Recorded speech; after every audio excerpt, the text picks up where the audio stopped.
bu ma ci amoon xam-xam. barke alxuraan lettre laay bind. macha allah dee suba parce que aw ma ci tiitange. bu ma ci dee ma jël. mais lii lu nu war a bañ la Sénégal. shahid ngeen doon martyr ngeen doon quiconque le fait. waaw quiconque le fait. na jël ay responsabilités. jërëjëf doyen. yaa Moussa yaf man gis nga su ma xool nu mu ci jeexee.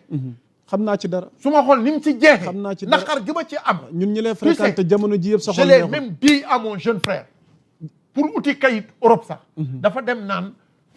non. bàyyil mu sedd. may ma ko may ma ko may ma ko ñu aram lañu ci société. may ma ko Abdoulaye ñu wutal ko ndox mu calmer tuuti. ñii dañu aram ci société. xam nañ ko ci moom honorable Valor. dañu bon ci société.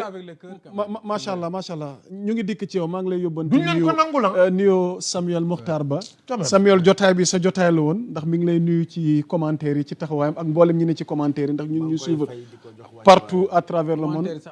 voilà commentaire yi dinañ ci ñëw. Samuel mi fi daan ñëwaay tey dafa toogaay ku ñuy suivre di commenter ñu ngi lay nuyu ak njaboot gi alors defe naa fi Abbas daanale Thioune décryptage juridique biñ ci war a def ci sa wàll waaye defe naa honorable bu fekkee danoo teg politique fële sans parti pris ku ne waxal sa akulaay taala Ousmane Sonko ku nu war a jaajëfal la xam nga léeg-léeg nit tamit foog ngay wax dara waxu ko ngir li neex nit ki mais imaginez ni ñu tëggaatee yëf yi au départ on parlait de criminalisation mais li ngeen ci yokk est-ce que jëloon nañ ko en compte mais justement xam nga askan wi tamit baax na léeg-léeg ñu bàyyiloo leen xel ne dëgg la ñëpp criminalisation lañu waxoon ci mbir mi waaye est-ce que buñ ko criminaliser lañ ca bëgg danañ ko am moo tax la mu leen waxoon ne recevoir na ko lépp luy xeex lu bon ànd na ci waaye nag nañ tey ndax mbir yi dafa am sew-sew yi nga xamante ni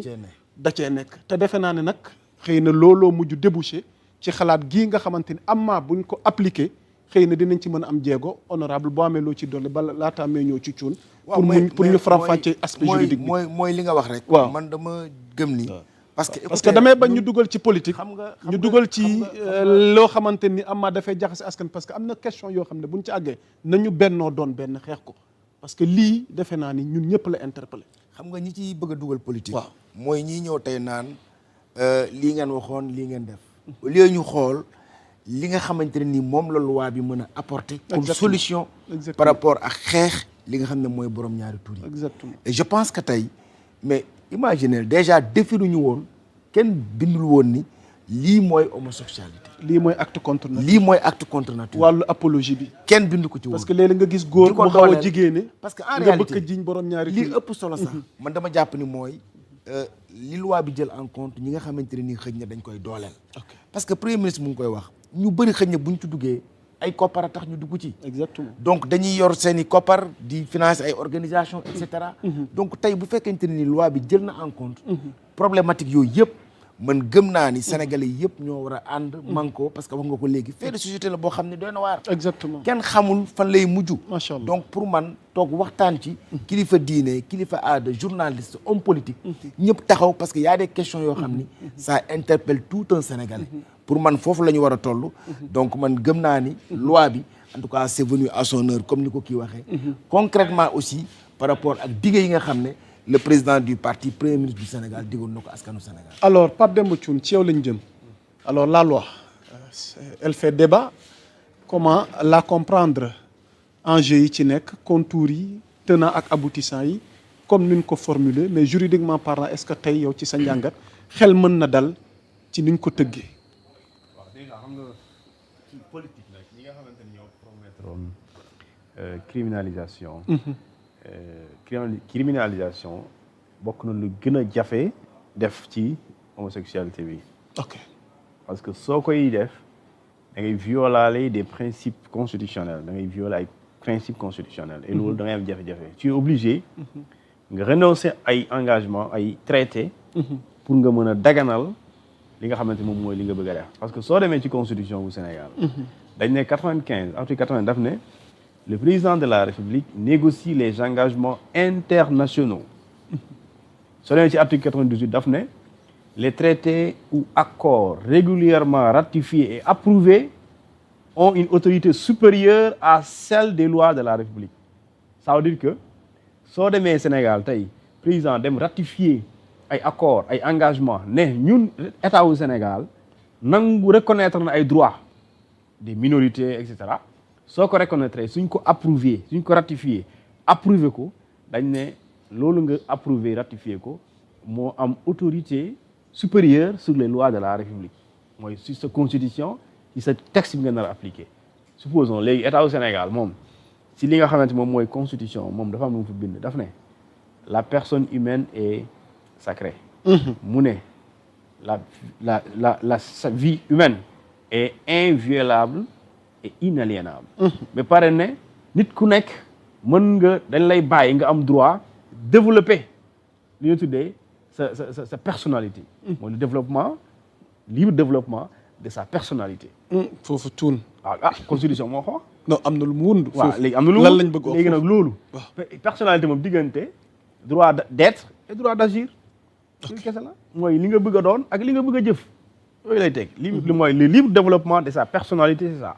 léegi nag loolu mënoo koo dëxañ ci constitution mais pare bëgg a indi luy criminaliser comportement nit ëllëg ci ñu mu nar a jikkoo loolu day jafe léegi nag su boobaa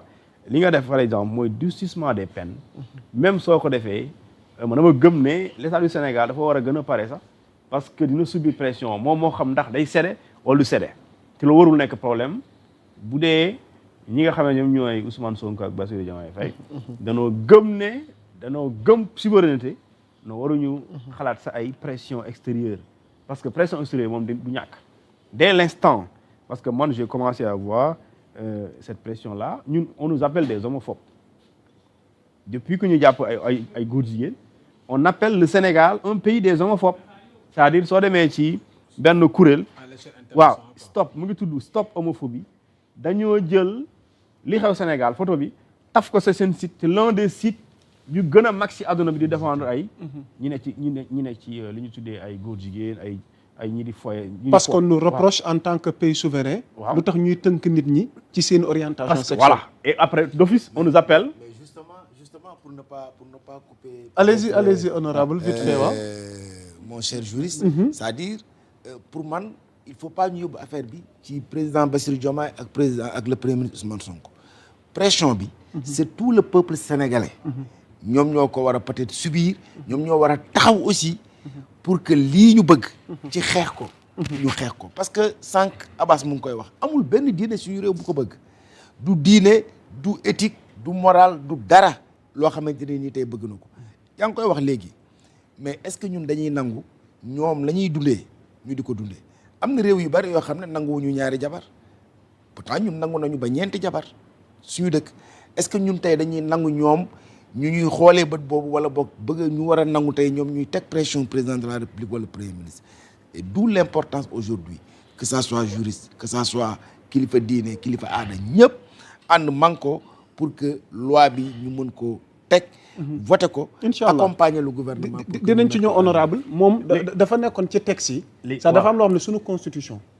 loolu tamit lu mat a fàttali la voilà par rapport ak loi bi foofu la maanaam mën nañu lu ñu def tey man je salue cela et man du ma sañoon loolu du am ci réew mi malheureusement sama sañ-sañ amul fu mu yegg tout à fait ok léegi li tax ma ne pression bi mooy rencontre internationale ci fekkee wu ko dans les rencontres internationales ci du ko fekkee déedéet mais ñi koy fekkee mooy ay autorités sénégalaises yooyu autorités sénégalaises ci rencontre yooyu dañuy subir pression et dans les institutions internationales dañ leen di subir loo pression je vous donne l'exemple du Ghana le Ghana a criminalisé l'homosexualité même l'apologie da ngay encaisser 5 ans su dee da ngay def apologie Ghana le Ghana n'est pas plus conservateur que le Sénégal en termes de croyance mais gënuñu dëgër gëm-gëm mais ils ont voulu parce que xam nañ day yàqu société ñu ne voilà léegi la Cour suprême a autorisé au président mu daal di mu def lu ñu tuddee promulgation de la loi ba tey promulgué ko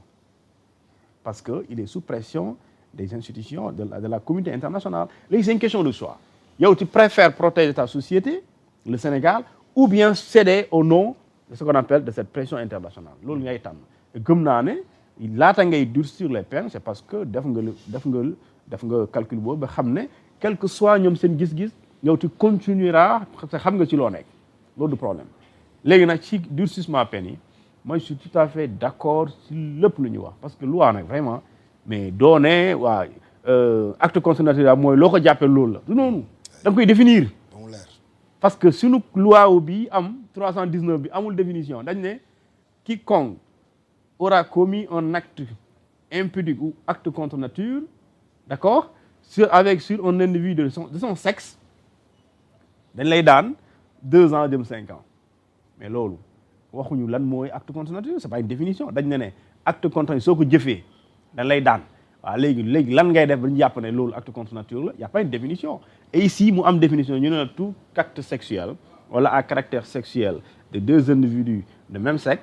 constitue un acte contre nature kon yow góor soo sekk ak góor xam nga ne acte contre nature la jigéen bu sekk ak jigéen xam nga ne acte contre nature la léegi nag foofu la ñu waroon yaatal texte bi à ce niveau parce que tey bu fekkente ni yokkuñ ci lenn mooy góor ak jigéen supposons ay mag bu ñu nekkee di sekk sexuellement bu dee sekkuñu fu ñuy tàmm di sekkante loolu acte contre nature la parce que te bu dee def na ko juste mënu ko daan parce que loi bi waxul ne parce que foofu dañ ne loi bi waxul de même sexe c'est pas bokkuñu même sexe ils sont de 2 sexes différents d'accord mais la différence ici sekki nañ mais sekkin boobu ñu def c'est un acte contre nature je sais pas si tu comprends un peu non faram-fàccee ko Thioune c'est-à-dire Thioune yow rek la ñuy teewlu c'est-à-dire sew yi foog nga góor ak jigéen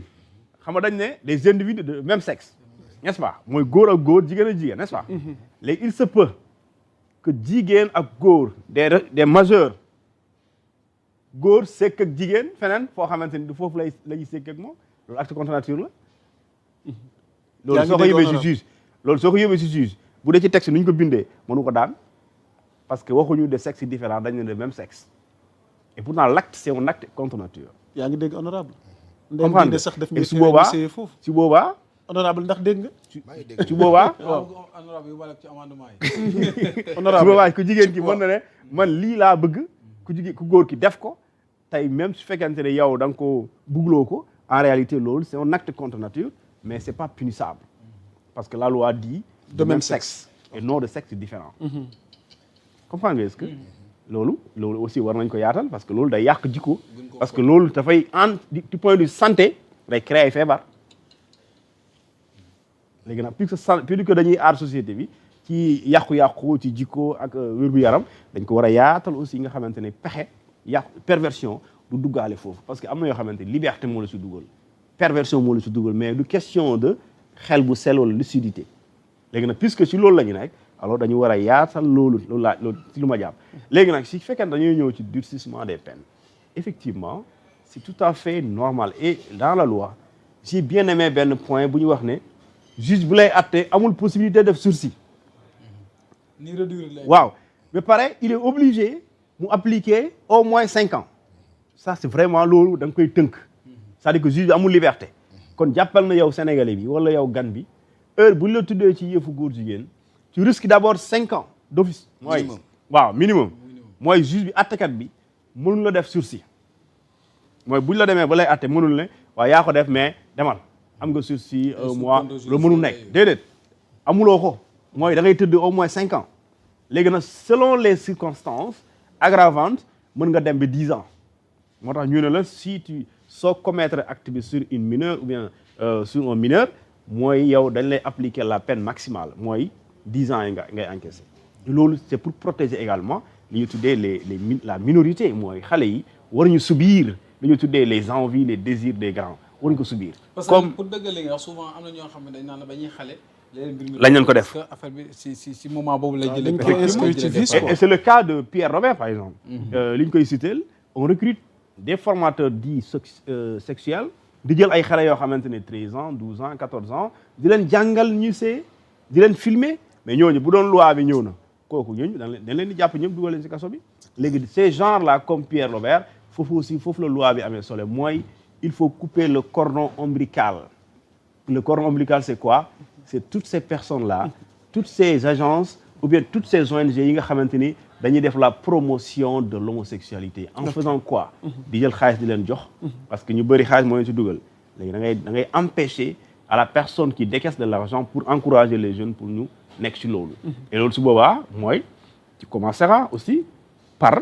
ne plus donner du crédit à des associations qui défendent les homosexuels ah. bu dee Sénégal am na fii xam nga maa ngi dégg ñu naan am na ay associations yi défendre góor jigéen ci réew mi état jox leen ay récépissé kon état dootul sañati jox nit récépissé et sinon aussi bu joxee nit récépissé da ko war a commencer récupérer moom mooy dëgg parce que nit ki ça ne sert à rien nga jox nit récépissé et pare nga doo exercer parce que récépissé mooy reconnaissance juridique mooy am nga droit sa activité nga def ko loolu mooy récépissé léegi nag si ces associations là dañuy dem di def la promotion di soutenir ay nit ñoo xamante ni dañu am orientation sexuelle yow nga ne orientation sexuelle kenn du ko fi doon kenn du ko tànn doxalee ko fi kon dans ce cas kon lépp kuréel bu leen di défendre wala bii am lu ñu tuddee caractère légal pour soutenir leen da nga war a fexe ba mu fi naanee ñeex et loolu autant léegi les ONG qu'elles soient nationales ou internationales elles doivent toutes être bannies et comme on le fait par exemple le financement du terrorisme c'est un crime tey terrorisme kenn waru ko financer les armes de destruction massive kenn waru leen financer donc de la même manière également waruñu nangu nit di jël xaalis di financer activités lu ñu tuddee ces pratiques homosexuelles et c'est serait également en tout cas lu am solo la léegi nag li nga xamante mooy amoo ay amendement vite fait là non à ce niveau aucun souci les peines moi je suis tout à fait d'accord définition bi ok apologie bi mooy nit ñi toog fi naan non seen liberté la dañ def ñooñu ñëpp da ngeen ci war a boole Ismaïla a un souci parce que def nga benn amendement xaw ma si tu t'en rends compte waaw wax nga ko honorable waaw honorable député mooy bu fekkee góor ak jigéen wala nga yore sa soxna wala sa coro xam nga lii logique mooy ngeen def ko ci voie yi ñu autorisé normal li diine digle waaye tamit sax li santé digle mais souvent comme ni nga ko waxee ku jigéen ki mën na sàkku na ko par vice mu jaare ko ci ginnaaw bu ko jaaree ci ginnaaw boobaa acte contre nature la wala mais loi bi puniru ko acte contre nature la kon Ismaïla na leer boobaa acte contre nature la mais loi bi puniru ko parce que la loi parle de personnes de même sexe waaw te pourtant mën nga nekk ak sa soxna nga jaare ko foofu wala nga nekk ak sa coro nga jaare ko foofu boobaa acte contre nature lay doon defe naa honorable loolu tamit mat na bàyyi xel non nous avons très bien noté de manière Ismaïla ñu ngi lay jaajëfal yaa ngi suivre émission bi il fait partie de l'émission waaw oui macha allah Is Babacar waaw di leen jaajëfal ñu ngi xaar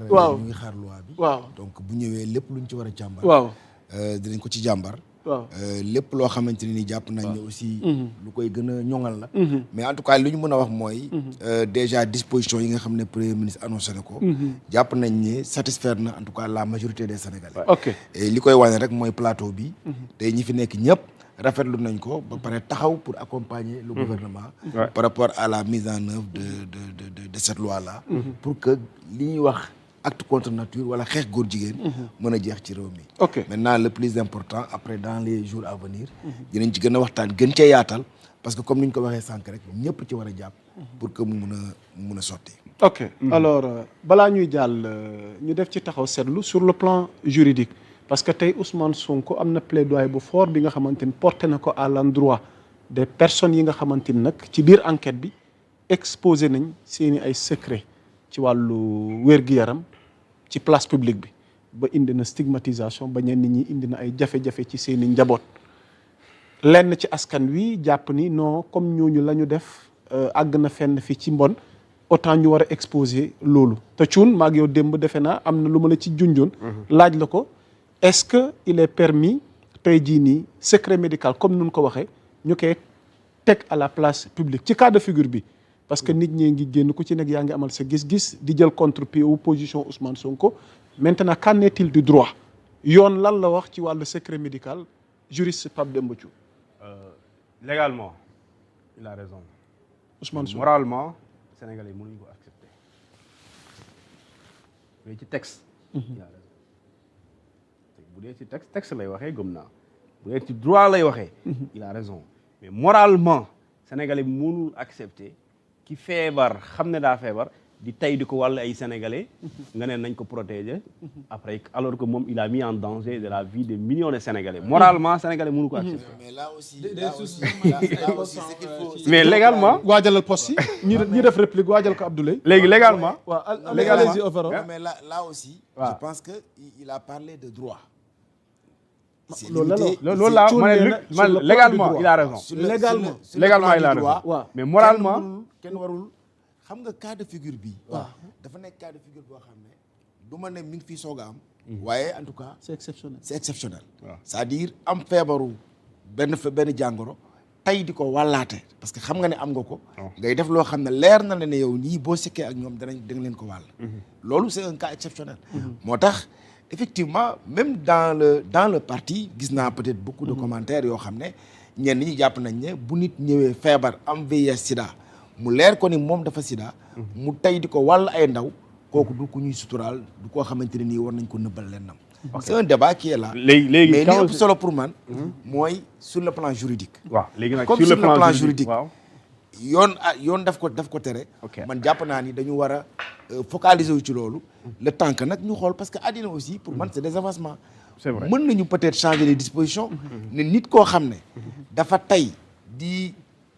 wasaare jàngoro gi ci teeyuf bakkanam kooku amatul lu ñu koy suturaal amul voilà te su boobaa jàpp naa ni sénégalais yi dinañ ci ànd léegi nag parce que voilà sénégalais yu bari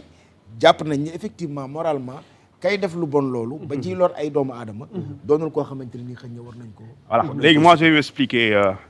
juridiquement bon yaa amee kàddu gi. juridiquement juridiquement. léegi nañ dafa détaillé tamit c'est la loi bi nga xamante ne solo moom mooy dinañ ci déglu léegi. c'est la loi relative au VIH/SIDA c'est en 2010 en 2010. waaw soo demee ci chapitre 5 bi daf ko tuddee de la confidentialité article 20 daf ko tuddee la confidentialité daf ne toute personne visée à l'article 363 du code pénal sénégalais mooy fu ñu waxee ne les médecins les pharmaciens les docteurs yi ñuy liggéey en tout cas ci wàllu loo xamante ni médecine la da ngeen am lu ñu tuddee vous êtes tenu par le secret médical par le secret professionnel maanaam nit di ñëw si yéen ngeen di nettali lan moo ko dal ci wàllum feebar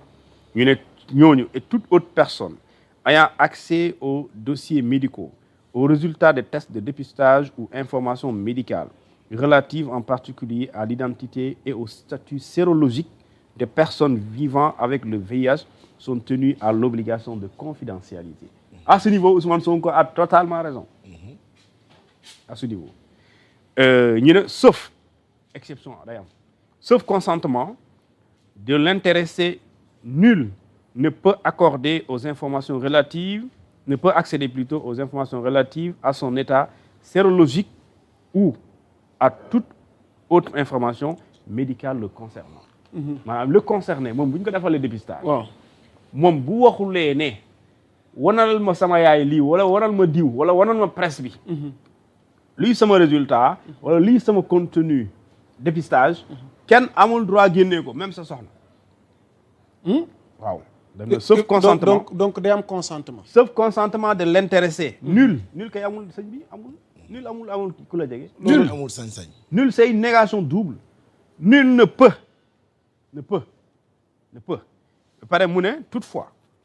il n'y a pas violation de l'obligation de confidentialité visée à l'alinéa précédent du présent article lorsque les responsables d'un établissement de santé se conforment aux exigences épidémiologiques mooy fekkente ni épidémie moo am comme corona lu mu amee woon bu fekkente ni épidémie moo exiger ñu révéler loolu bu ko révéler loolu du violation loolu la wax beneen exception bi mooy lorsque le personnel de santé est requis pour donner un avis par l'autorité judiciaire mooy sunu cas bi ñu nekk mooy birum jàpp nañ gars yi feebar nañ et cetera mooy lorsque le personnel de santé est requis pour donner un avis par l'autorité judiciaire compétente saisie au cours d'une procédure judiciaire dans laquelle la détermination du statut sérologique est une question fondamentale pour trancher le litige. Ici, les gendarmes ont saisi le médecin sur un litige parce que les gendarmes dañoo bëgg a xam est-ce que diw am na feebar wala amul feebar parce que bokk na li tax ñu jàpp ko dañuy njoxte ne feebar na. donc le médecin ou ki nga xam ne mooy liggéeykat ci médecin bi dafa war a trancher joxe avis ne bu ñu xoolee test yi gis nañ ne dafa feebar. léegi foofu aussi ci gendarme bi mënul nekk violation maintenant quand le gendarme a accès à ces informations là moi tu nan laa def ba jot ci c'est ça le débat. c'est là le débat. foofu mooy problème bi mais ci gendarme loolu secret moom bu ko parce que moom mooy sant médecin bi ne ko xoolal ma diw kon loolu moom bu xoolee parce que dañ ko ne cet avis est fait par écrit kon médecin day bind comme ni ko gis temps yi ñu génnee gis naa ñu publier seen bulletin. loolu noonu la koy bindee jox ko gendarme bi ne ko bi ma xoolee test bi gis naa ne diw daa feebar wala feebar. léegi loolu ça reste aussi diggante yow ak gendarme parce que je le médecin pense que problème boobu le premier ministre gën a waaw souligné. je comprends léegi des boo demee ci article 21 bi te jeex na boobu daf ne tout résultat du test de dépistage à VIH/SIDA est confidentiel tout et ne peut être remis que par la personne habilitée qu'aux personnes suivantes mooy la personne ayant subi le test moom moo am droit jël résultat bi mooy benn keneen ki mooy le représentant légal d'un mineur bu dee ki nga def dépistage mineur la moom xamul lu xew koo xamante ni daal mën na ko représenter légalement baayam tonton wala tantam mu nangu ko mu ñëw ou bien un majeur incapable mu am ku mu sant mu xoolal mu doy ko nga xamante ne puisque secret la mu wóor ko na kii du ma trahir sama secret maanaam du ko waxee nga dem mu représenter la wala l'autorité compétente ayant requis le test ici soit c'est la gendarmerie ou bien l'autorité judiciaire. parce que tamit dañ ciy sóoraale. waaw nit ñi nga xamante ni. voilà am nañoo ak seeni sago. voilà te léeg-léeg ñu ne ci mbedd mi. voilà dañ ciy gis ay cas.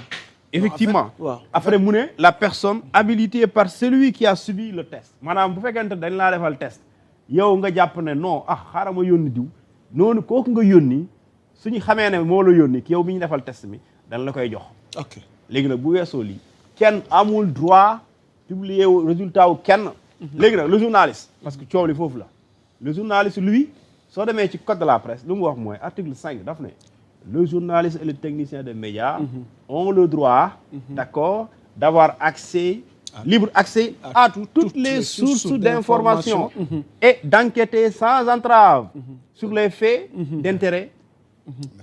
public. Alors ça, la santé publique c'est pas un intérêt public. mais sauf nag. mais juriste Teg ci suuf bi. l'article 5 du code de la waaw presse. war na yeggale article bi sauf. Sous réserve soit sous réserve. du respect du secret de défense, voilà. du secret de l'instruction, du secret de l'enquête. waaw Voilà. voilà. dama bëgg mu àgg mu mat. Ah, mais là aussi, honorable acca loo ci dolli. en fait li mu wax léegi. waaw je pense que c'est un débat. oui. qui peut être ouvert ok waaw parce que je pense su ma juumul c'est la loi de 2010. waaw Effectivement. exactement honorable parce que mooy li may wax sànq. waaw aspect wu bi ñuy dund nii tey. en fait mosuñu ko woon a dund en fait. ay nit jóg di transmettre volontairement feebar bi ay yeneen doomu aadama ci seen teyu bakkan. c'est inédit. pour man loi bi biñ koy tëgg. législateur bi dafa jàpp ni xëy na nit mën na am feebar bi. ci noo xamante ne nii xëy na du coobareem. du lu mu sàkku du lu mu bëgg. dëgg la kooku da nga ko war a wormaal ci que nit ñi bañ a xam ne diw mii kat doomu jàngoro ji mu ngi koy topp. mais est-ce que tey ki nga xamante ne nii moom dafa am doomu jàngoro ji ba pare di ko wàllaate ci teyu ba kanam. est-ce que ku ñu war a suturaal la. et pour man côté moral déjà loolu peut-être c'est discutable. et pour man peut-être war nañu gën a approfondir yëf yi. c'est important bu jaree peut-être ñu modifier la loi. et puis ñu modifier ko pour ñi nga xamante ne nii xëy na dañu jóg pour yàq askan wi. ñooñu aussi yaakaar naa ne jaruñu suturaal. am na solo